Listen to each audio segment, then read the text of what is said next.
నాశనమే వారి అంతము, నాశనమే వారి అంతము, వారి కడుపే వారి దేవుడు. వారి కడుపే వారికి ఏంటంట అంటే ఏం బ్యాచ్ ఇది? తిండి బ్యాచ్. ఏమండి ఏ బ్యాచ్ అండి? తిండి బ్యాచ్.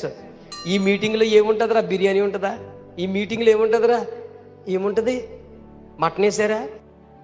ఎప్పుడు అవుతుందిరా మీటింగ్? ప్రార్థన ఎప్పుడు అవుద్ది? ఎప్పుడు పెడతారా?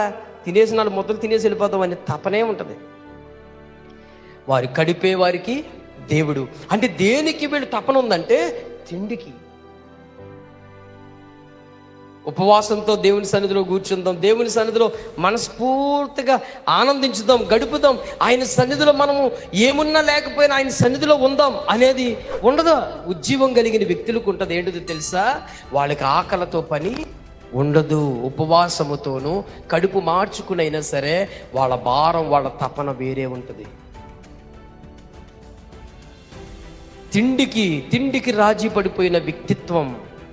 క్రైస్తవులారా గుర్తుపెట్టుకోండి, ఏ కూటానికి వెళ్ళినా, ఏ పెళ్లికి వెళ్ళినా, ఏ దేనికి వెళ్ళినా మనము తిండి మీద తాపత్రం కలిగిన వారమై ఉండకూడదు. మనం పని ఏంటి? ఎందుకు వెళ్ళాం? అక్కడ మనస్ఫూర్తిగా దేవుడిని ఆరాధించాలి, మనస్ఫూర్తిగా వాక్యం వినాలి, మనస్ఫూర్తిగా మనం ఉజ్జీవం కలిగిన వ్యక్తులం. తిండికి తాపత్రయం కలిగిన వాళ్ళం కాదే.